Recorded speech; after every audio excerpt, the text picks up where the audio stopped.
Well, hello. This is Slighte-ly Maggie, the podcast, and I am Maggie Slighte. Hello.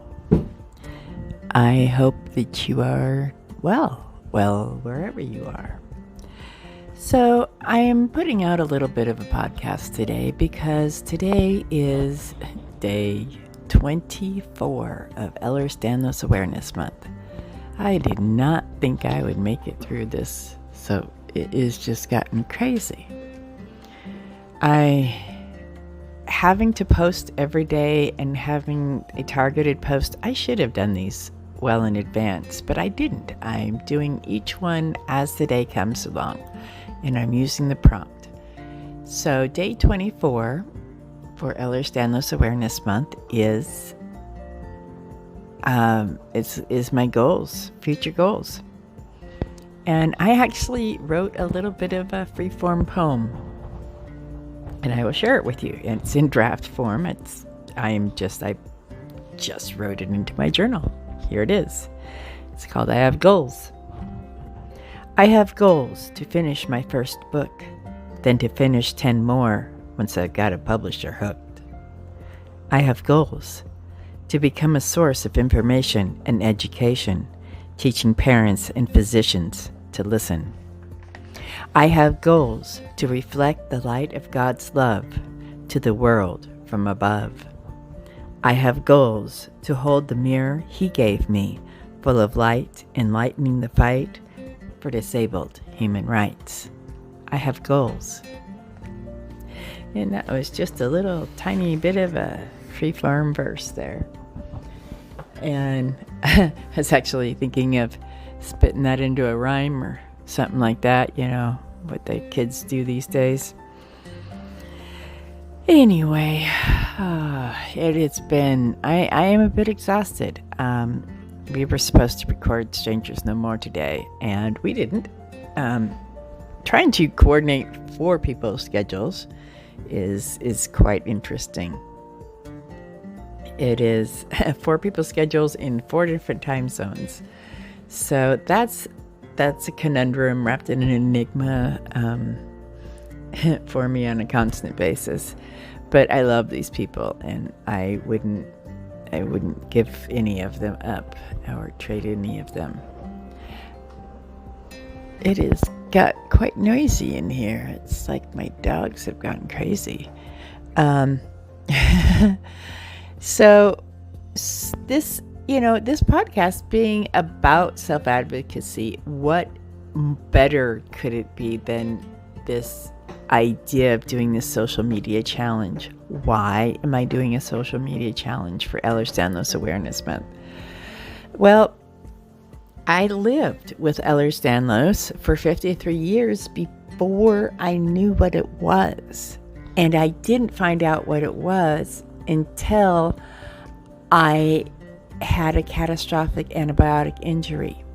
And I would hope that if people would have known that I had Ehlers-Danlos before that happened, that I wouldn't have been given that antibiotic. I hope. As it is, I'm living in a paradigm that makes me incredibly uncomfortable. I am not vaccinated, and I have been advised not to get vaccinated.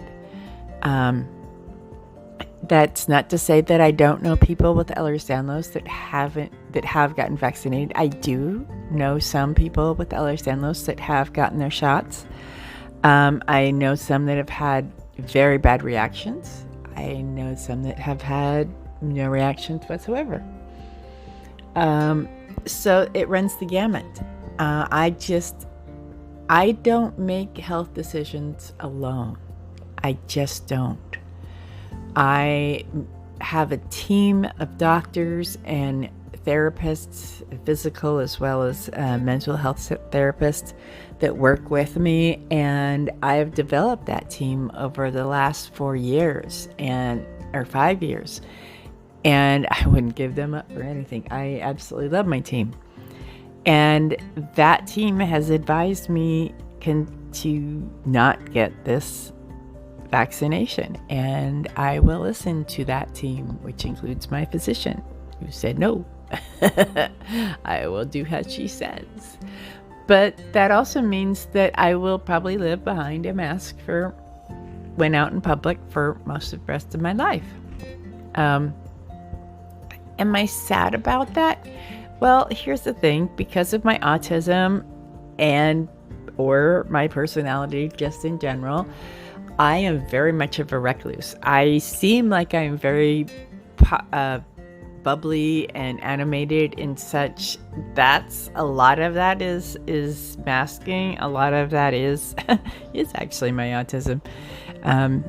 You don't understand female autism if you don't understand that. Or assigned female at birth. So it can look different. I have been trained to people please and to mask for 54 years, and it's not going to go away just automatically.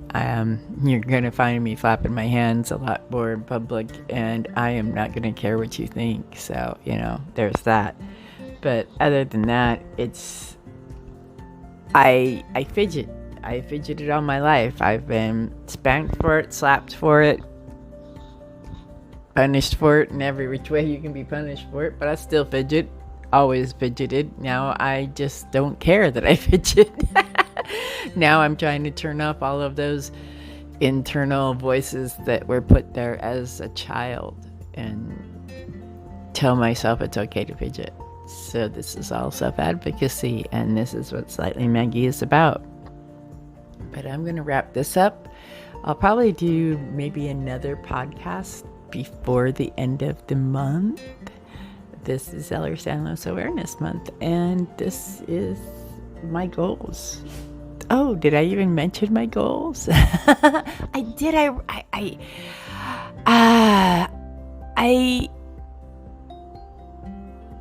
Although I shared my poem with you, I didn't really mention my other goals. So I will mention those before I sign off here. Some of my future goals are to start a trauma survivors or a trauma recovery network of rehabilitation centers, or a network of trauma rehabilitation centers. And that Lighthouse Network has been a dream of mine for over 10 years now, and it's going to come to fruition. I have a goal to invest what I make from my books into the trauma recovery centers, and create a network of them across the country and hopefully across the world. So I welcome anybody who would like to help me make that happen. I am very interested in supporters of that effort.